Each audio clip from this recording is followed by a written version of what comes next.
बाद में पछताने से अच्छा है कि हमें पहले ही जी जान लगा के कोशिश कर लेनी चाहिए। दोस्तों, मैं Yogesh Kumar, selected head constable ministerial 2017 batch आपके अपने YouTube channel head constable ministerial में एक बार फिर से स्वागत करता हूं। आज की वीडियो में मैं आपको ये बताने वाला हूं कि मैथ के 25 क्वेश्चन की स्ट्रेटेजी क्या है, कौन से टॉपिक से उसमें कितने क्वेश्चन आ सकते हैं।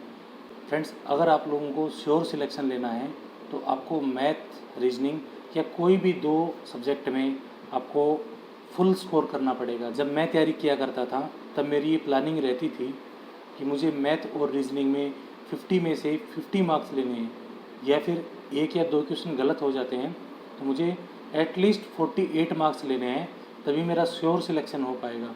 सिलेक्शन तो आपका 40-45 मार्क्स में भी हो जाता है जब आप लोग मैथ और रीजनिंग में फुल स्कोर करते हो, यानी 50 में से आपके अबोव 48 मार्क्स रहते हैं, तो आप लोग अपने सिलेक्शन के लिए श्योर हो जाते हो और अच्छे से टाइपिंग टेस्ट की, मेडिकल टेस्ट की तैयारियां कर पाते हो। जब 2016 में हेड कांस्टेबल मिनिस्ट्रियल का रिटन एग्ज़ाम हुआ था तो वो पेपर काफ़ी ईजी आया था, क्योंकि इस बार कंपटीशन ज़्यादा है। मुझे नहीं लगता है कि उस लेवल का पेपर इस बार भी आने वाला है।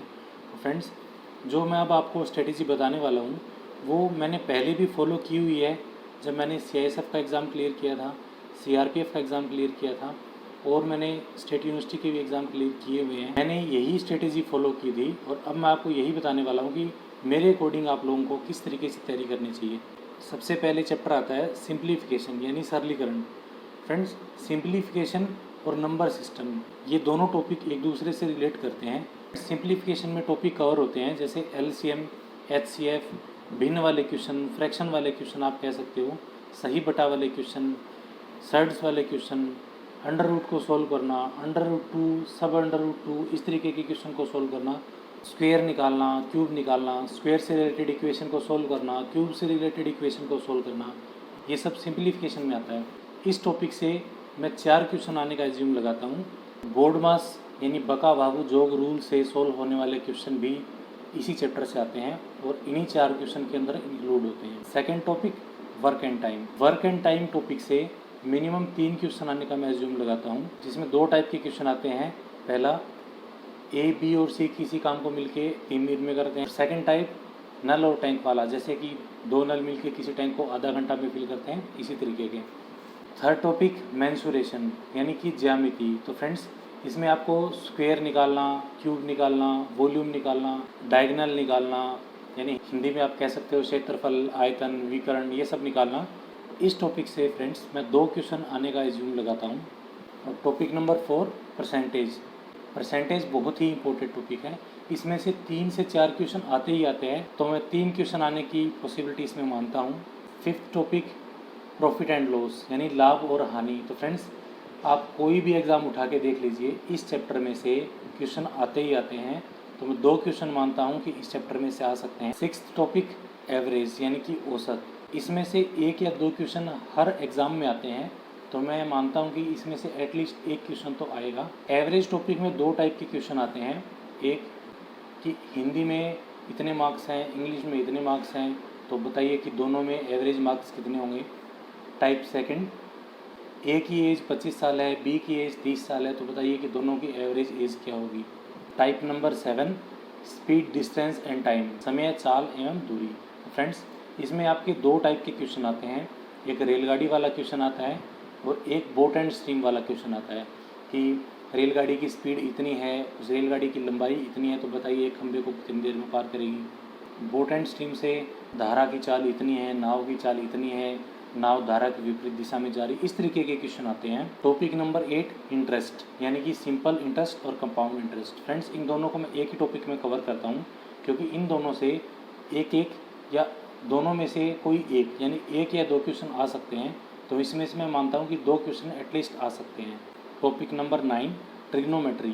फ्रेंड्स, ट्रिग्नोमेट्री एक ऐसा पार्ट है जो कि किसी भी एग्ज़ाम में आ सकता है, क्योंकि ये एग्ज़ाम हेड कांस्टेबल मिनिस्ट्रियल का है और मैं इस एग्ज़ाम को दे चुका हूँ। तो पिछली बार ट्रिग्नोमेट्री से रिलेटेड कोई क्वेश्चन नहीं आया था, तो हम मान सकते हैं कि इस बार अगर कोई क्वेश्चन आता है तो एक क्वेश्चन ट्रिग्नोमेट्री का भी आ सकता है, जो कि 10th लेवल का होगा। टॉपिक नंबर 10, रेशियो यानी कि अनुपात। तो फ्रेंड्स, रेशियो वाले पार्ट में से मेरा ऐसा मानना है 2 क्वेश्चन मिनिमम आ सकते हैं। जिसमें से आपसे किसी की एज का रेशो पूछ सकते हैं, ए और बी का रेशो इतना है, सी और डी का रेशो इतना है, तो बताइए बी और डी का रेशो कितना होगा। इस तरीके के क्वेश्चन आते हैं। इसके अलावा फ्रेंड्स टाइप नंबर 11, यानी कि जो क्वेश्चन आपको सॉल्व नहीं करने हैं, जो क्वेश्चन आपको याद होने चाहिए, तभी आपका टाइम बचेगा और आप क्वेश्चन को ठीक से कर पाओगे। जैसे कि 1 से 100 तक विषम संख्याओं का जोड़ कितना है, ये तो आप फॉर्मूले से सॉल्व कर सकते हो। इसके अलावा जैसे कि 1 से 100 तक अभाज्य संख्याओं का जोड़ कितना है, यानी कि 1 to 100 प्राइम नंबर का सम कितना है। फ्रेंड्स इस तरीके के क्वेश्चन को आपको लर्न करना ही होता है। टोटल इसी तरीके से जो मैंने आपको बताया है, आपके 25 to 26 क्वेश्चन बनते हैं, जो कि +-1 इधर उधर हो सकते हैं। इसके अलावा फ्रेंड्स हो सकता है कि जो मैंने आपको बताया उसमें से 1 या 2 क्वेश्चन किसी टॉपिक में से कम करके आपको एक चार्ट वाला क्वेश्चन दे दिया जाए, जिसमें से आपके 2 या 3 क्वेश्चन उस चार्ट में से देख के बनते हों। फ्रेंड्स चार्ट में से देख के करने वाले क्वेश्चन अगर आते हैं तो उनको मैं फ्री के मार्क्स मानता हूँ, अगर आपको परसेंटेज का टॉपिक आता है तो। अब अगर आप लोगों को हेड कांस्टेबल मिनिस्ट्रियल में श्योर सिलेक्शन लेना है, तो फ्रेंड्स आप लोगों को ये मान के चलना है कि आपका मैथ 100% कवर होना चाहिए। आपके मार्क्स 25 में से 25 आने चाहिए। अगर आप लोगों का मैथ वीक है तो भी आप लोग, जैसे मैंने आपको बताया, आप उस तरीके से तैयारी कर सकते हो। और फ्रेंड्स जो मैंने आप लोगों को टॉपिक बताया है, उन टॉपिक के आप लोग बेसिक से क्वेश्चन करके देखिए, और आप लोग हर टॉपिक के एटलीस्ट 100 क्वेश्चन अटैम्प्ट कीजिए। जब तक आप लोग एक टाइप के 100 क्वेश्चन नहीं करोगे, तब तक आप लोग एग्ज़ाम में श्योरिटी से उस क्वेश्चन को ठीक नहीं कर पाओगे। आप तैयारी इतनी करो कि अगर आप लोगों ने परसेंटेज का कोई टॉपिक देखा है, तो आप लोग केवल क्वेश्चन को देखते ही उसका आंसर बता पाओ।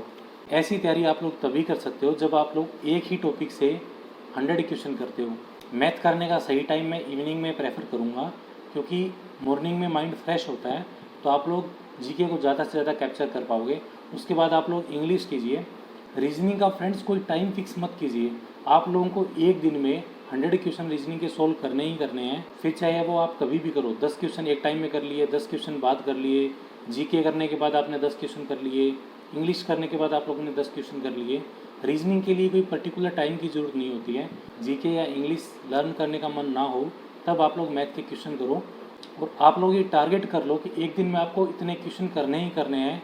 अगर आप लोग पूरे दिन में नहीं कर पाते हो तो भी आप लोग रात को चाहे 11 बज जाए या 12 बज जाए, आपको 100 क्वेश्चन करके ही सोना है। जल्द ही मैं आप लोगों को अपने नोट्स से स्टडी करवाने वाला हूँ।